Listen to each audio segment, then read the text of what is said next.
Cool, cool.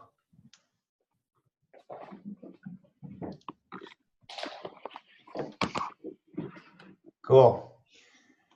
All right, welcome everybody. This is the first Athens Weekly Dev Meeting. This is awesome. Thank you everybody for coming. Yay! We are all insanely excited for this project. And I am sharing the Athens agenda / planning / everything else doc. And I will try to put it in chat if I can find chat. Here's chat. If anyone doesn't have it, that's not it. Let's see if I can grab it. There it is. So all are welcome, obviously, to come to the meeting. Everybody is welcome in the future to add items to the agenda. There are 2 items from this guy named Aaron on the agenda right now. But yeah, if you've got other stuff you want to talk about, just add it on there under June 21st, and we'll get to everything we can. So I will kick it off. Intro to the project. So the Athens project is kind of a response to the Vigo articles. Vigo, as you may or may not know, has a download protocol. So if you do like Vigo get my package or my module or whatever it is, right now Vigo will go to GitHub or whatever VCS you want to get the package. But it also has the capability to grab from a package registry. It has a super simple download protocol. It's got 4 REST API endpoints, a couple optional ones on top of that. And the Athens project implements those REST API endpoints. And it has a backend that can store all the modules in a sane way. And we have a plan to host a package registry publicly on sort of a central package registry kind of thing. And that would allow people, anyone who's using Vigo, to download packages from a stable CDN instead of directly from a VCS. So our intention is to kind of prevent the case where, most recently, for example, Go bin data kind of disappeared from GitHub and then reappeared under someone else's organization. That was kind of unfortunate because everyone's dependency management of choice kind of broke because the project didn't exist anymore. And then everybody had to change to the new version of Go bin data. And then everybody kind of wondered, hey, is this thing legit? Is this a new thing? Is this a security vulnerability? And that was also unfortunate. And in the past, we've had kind of similar issues with other packages disappearing. And so a lot of us kind of refer to this thing that's been happening in the Go community over time as the left pad problem. Anyone's familiar with JavaScript, this has been a problem in the past with JavaScript using NPM. So Olympus is a sub-project of the Athens project, and it is the central repository. So our goals with Olympus are to have a CDN, actually multiple CDNs, that back these packages. It has a system that downloads the packages from GitHub or another VCS. And it also takes this stance that packages are immutable, with a few kind of edge case exceptions. But what this means to us is that if someone creates a Go bin data, it will be downloaded by Olympus and it will exist there forever. So even if someone deletes or moves or whatever, it stays in the same place on Olympus and everybody can rely on it. Now the exceptions are DMCA takedowns, security vulnerabilities, and even deprecations. We will add a flag to the package that will warn somebody that it's deprecated. But in that case, it won't get removed. Same thing with security vulnerabilities. Vigo will shout at you and say, hey, try to stop using this thing and upgrade. But the package won't be removed, which is super useful, as you can imagine. for someone who's trying to maintain this Go project over time in kind of this chaotic world of GitHub. So that's kind of the intro. There are some other kind of details that I want to touch on really quick. Olympus has to be served publicly to the internet, and our plan is not to just serve it on one cloud provider. Brian, who's on this call, is working on setting up a system so that multiple cloud providers can host this thing. And there will be kind of an agreement among all the cloud providers that Olympus will not disappear. Olympus will have replication of all these packages across all the cloud providers, and that there will be a stable URL so that Vigo can talk to something like olympus.golang.org or something else that's similar. And you will get redirected in a fair way to one of the cloud providers. And that cloud provider, of course, will serve you your packages. And all the cloud providers will have the same set of packages. They will all be immutable. And you'll have this really nice experience using Vigo on your projects. And ideally, at least in my ideal world, you won't have to check in your vendor directory anymore, which is like, that's my raise the roof moment. I would love to do that. Yeah, right on. So let me stop there. I want to see, since this is the first meeting and some folks are new, I want to see if anyone has any questions, comments, thinks I suck, anything else. I'm going to open the floor briefly. So you said that you're going to distribute traffic fairly across different cloud providers. What does that look like? Round robin DNS we're planning on. Okay, that makes sense. Yeah. Yeah, round robin DNS across cloud providers, and then each cloud provider has the option to do geo DNS if they want to. So, you know, if you get Google in the round robin, they might redirect you to the Singapore CDN if you're closer, or the Singapore location, whatever. Each cloud provider can run multiple instances of Olympus. Yeah. And each cloud provider can decide if they want to host Olympus on their own thing.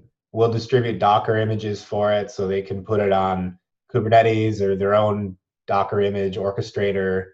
There are tons of options. And Olympus has a well-defined protocol. There's obviously the Vigo protocol, and there are some internal protocols for replication. So if someone doesn't want to use Olympus, they can build their own thing as long as it adheres to the protocol. They're good to go. So yeah, some more details coming on sort of how this multi-cloud system is going to work, especially on the community side. But we don't know enough yet to talk about it. So yeah. I'm going to go to the second bullet and talk about proxies versus Olympus. I'll make this one short because I'm a floating head talking the whole time. So let me do that real quick, and then we'll have some discussion after that. So talked about Olympus already. That's kind of the central system, kind of like the NPM for Go packages. And then we also distribute these proxies. We're calling them Zeus. Zeus was one of the Olympians that lived on Olympus. I'm really big on Greek mythology. So proxies are intended for kind of the inside the enterprise use case. So what they can do is they can cache internal code from your GitHub Enterprise installation or VSTS if you're a Microsoft shop. And they make sure that that code never escapes, right? It stays inside the firewall. And they can also cache stuff from upstream, from Olympus. And they also have this kind of include and exclude list. So you can say as the enterprise admin, never use Go bin data, or only use this Go bin data, or never use this thing that has a security vulnerability, or whatever else. And you can do the opposite. You can say, I want to only include the following packages and exclude everything else, right? So it's got this kind of start to the enterprise grade features that we know folks will need.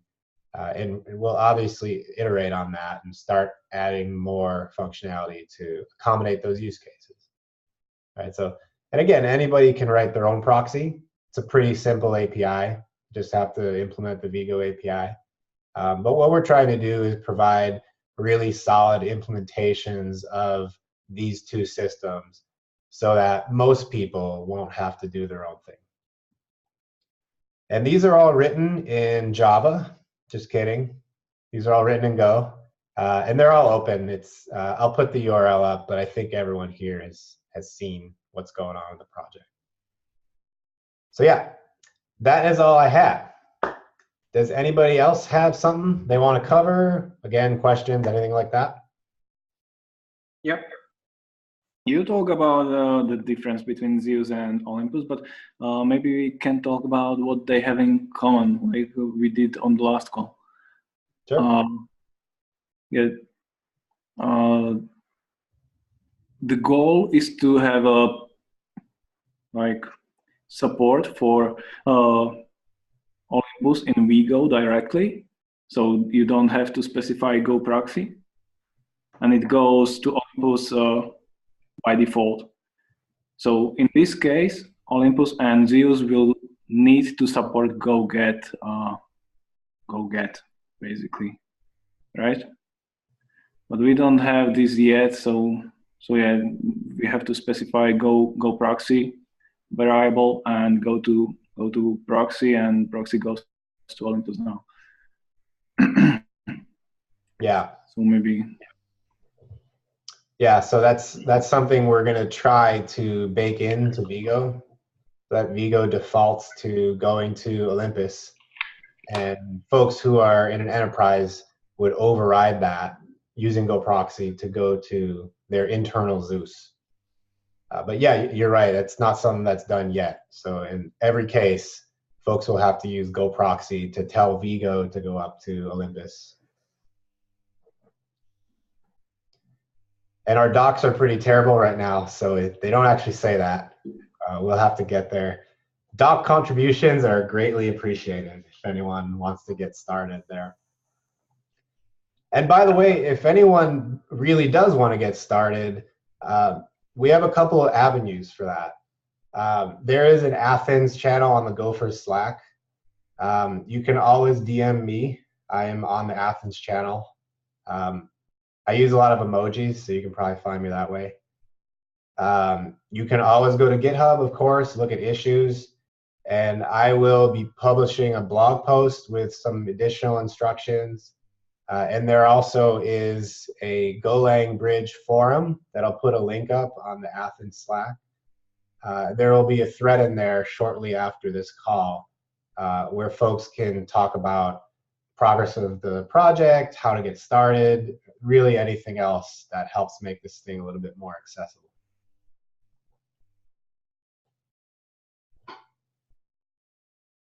Cool. Other questions, comments, anything else? Otherwise, you guys have to hear me talk. Nobody wants that. Yeah, I just wanted to point out that I'm focused almost completely on the political and community side of this.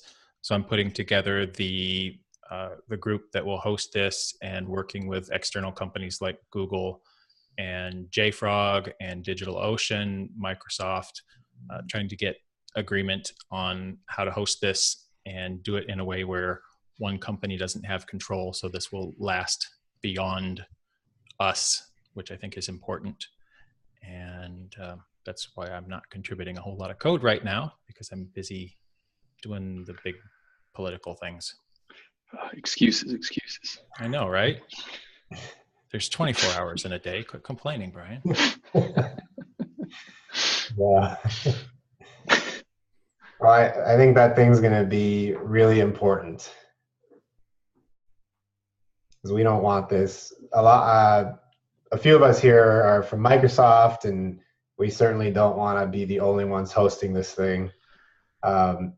Right now, we have like a proof of concept hosted, but long term, with this thing in production, we would like lots of different folks to be hosting this thing and part of the Athens community. So thank you, Brian. That's amazing work. Yay. We really appreciate that. Seal clap for you. By the way, long term, my goal is to have that same foundation be the one that takes over ownership of Go itself. But that's just a pipe dream today. I think it can happen, but one step at a time. We would all love a future where Google wasn't the only company that controlled Go. Fingers crossed. That would be cool. All right. Unless anyone has other comments, questions, wants to tell a story, anything else, I think we can get some time back. At some point, I guess I could talk through the trouble that I saw when I was trying to add tracing into the Safer interface. I don't know if that's something that people want to entertain here or later. Please, go for it. Okay, yeah. So basically, what I saw was Buffet takes a dependency on using a Buffalo context, which I think makes a lot of sense, and it in doing so, it's sort of taking this dependency on being in the normal request response cycle inside of Buffalo. So when Olympus and Zeus have background worker tasks that exist outside of that normal response request model, there's a context that doesn't get initialized there. So when I pass it in, it goes and it looks for things like loggers. It goes and it looks for, all sorts of things that there's this uninitialized context. And, in that's sort of okay, right? Like I was looking at the way that we could stitch that in by creating a Buffalo context at the time that a worker job was handed to it. But I was trying to look for a way to do it without changing anything or requiring any changes in the upstream Buffalo project. And I didn't see it. There were two separate worker interfaces, and one of them took a context, a Buffalo.context, and the other one didn't. And we need the one that doesn't have a Buffalo.context. So we could still, as I talked about with Aaron on the pull request this morning, we could still create a context when we created the worker handler, but then that context would be scoped to the application running instead of the particular job that needed to be done. And I was thinking that it would help to have context per job. So there's a couple ways we could change things to make that better. We could add a second initializer for the Buffett package that didn't use a Buffalo handler. Mm-hmm. And that might be one way to do this. And then the other would be add a helper function in Buffett that allows you to pull the span from the HTTP headers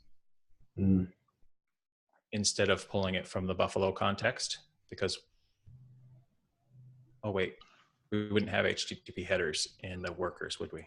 Right. I'd have to think that through, but yeah, you can pull it from the regular context, just the Go context instead of the Buffalo context. So we should be able to think that through. Yeah, I think there's a solution there. I'm not too worried. Do the workers get a context, some kind of work context? They don't, or at least not the one that I found. So like they took an args, which we could maybe inject something into, but then our worker implementation would need to be the one doing that, and there would be a coupling there. So I mean, we could do that. Yeah, that sounds That's GoCraft work. Let's see. Off the top of my head, I don't remember which. Okay. Let's see, where am I here? Maybe I can track this down. Get worker. Am I looking in the wrong? This one, yeah. All right. Worker is just an interface. Here we go. Worker args. Is this what you're talking about? Yeah. Yeah. I feel like you're right. Maybe just create a root context, like you said. And Brian, you said you think we can figure out a way to create a root span from a root context? I'll have to dig into this. I don't know. I know that the worker package in Buffalo has contexts, so it's possible that we can work around this. Okay. Yeah. But I see that a job doesn't have a context, which is silly. It should. Yeah. It should have a context. Yeah, so maybe that's really the issue, is that we should open an issue on Buffalo to add a context to a job, so that when you create a job, you can attach a context to it. That's what I would like to do. I can reach out. I'm trying to get involved in the Buffalo channel as well, so I can reach out to Mark and see if I can't get that in. Yeah, I don't see any reason why he wouldn't accept that for consistency. Yeah. And since it's a struct, it might not require any incompatible changes. Yeah, if ARGs could just implement the context interface, maybe, then we could do it. That's another way. Well, the worker, so the worker is an interface, and it has a start method that takes a context, and it has a perform method that takes a job, and the job is a struct. So if the struct had a context on it, if you set the struct field to have a context, then you'd be good to go. So just add a context field to job. Yeah, I can do that. Then we would be good. Yeah.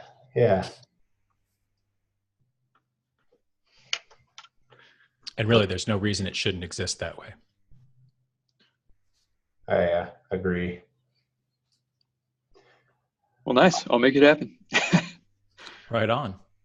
Also, Martin, did I hear that you're working on worker implementation for storage bus, service bus? Sorry. Oh my goodness! You must have talked to Josh in the last 40 minutes or something. Yeah, we have a stream of consciousness going.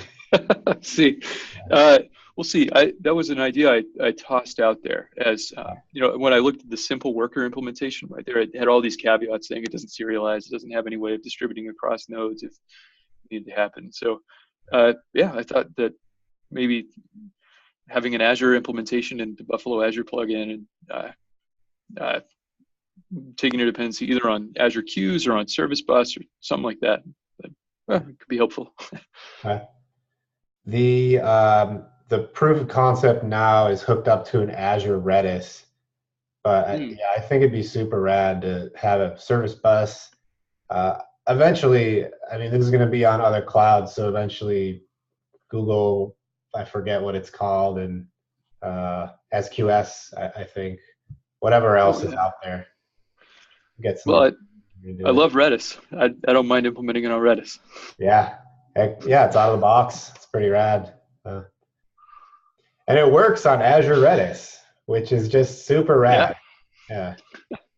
You can watch on the portal, you can watch messages going through. It's one of those things. I can work in engineering, programming for years and still think it's awesome.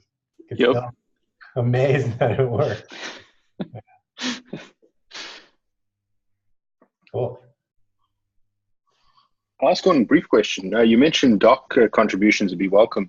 I see there are a few good first issues in the issue tracker there. Are there any particular areas where it would be helpful for somebody to opportunistically jump in and knock out some things, including those? Is there priority? Are there particular areas you'd appreciate help? Let's look here.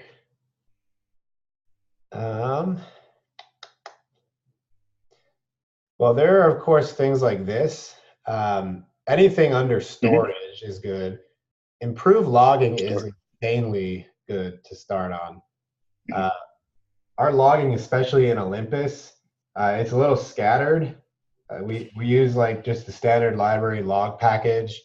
I think it'd be great to have structured logging in Olympus. It's going to be served.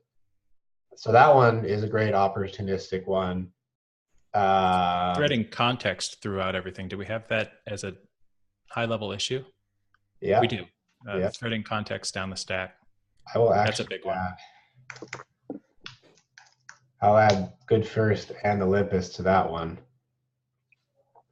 And yeah, Martin started on this, but there's plenty more to do here. Mm-hmm.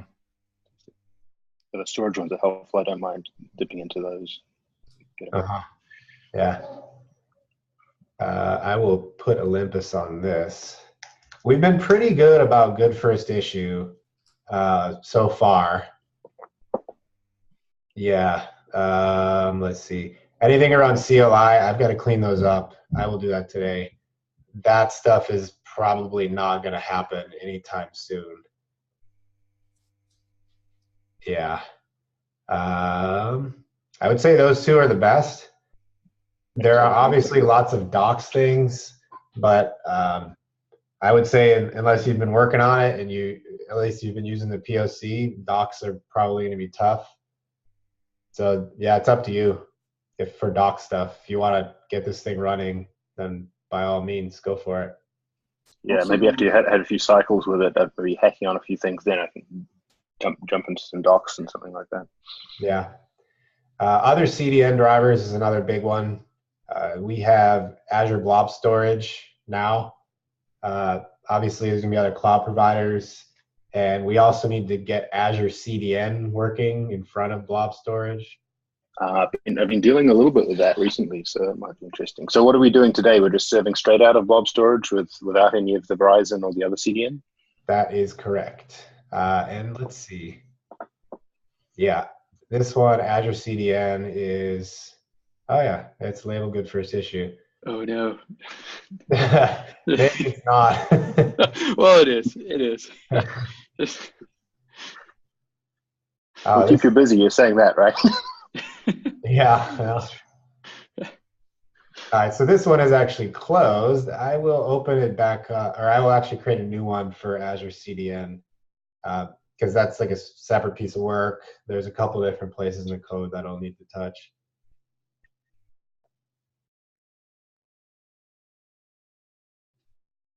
Yeah.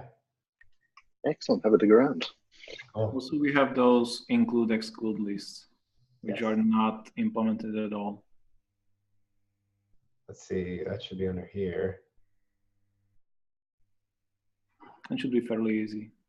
Do we have that? Yeah. Exclude.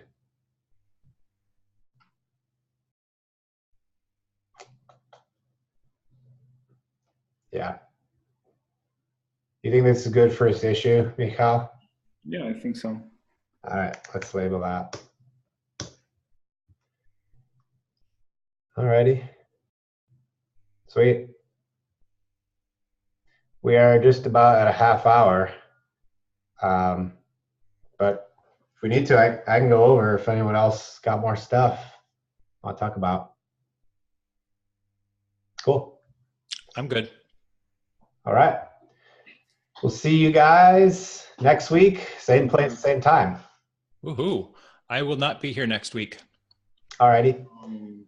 I will be here. I will blast this out on Twitter, the Athens Slack, everywhere else, Carrier Pigeon. So we'll get some more folks in here and yeah, keep on rocking. Yeah, thanks everybody for all of the work and support. This Yes. is probably the most impactful thing we can do for the Go community right now. I don't think there's anything more important. I'm so excited. It's been super fun. I'm super excited to be part of this. Yeah. Yay. Thanks, guys. Thanks everybody. Bye. Bye. Thank you very much.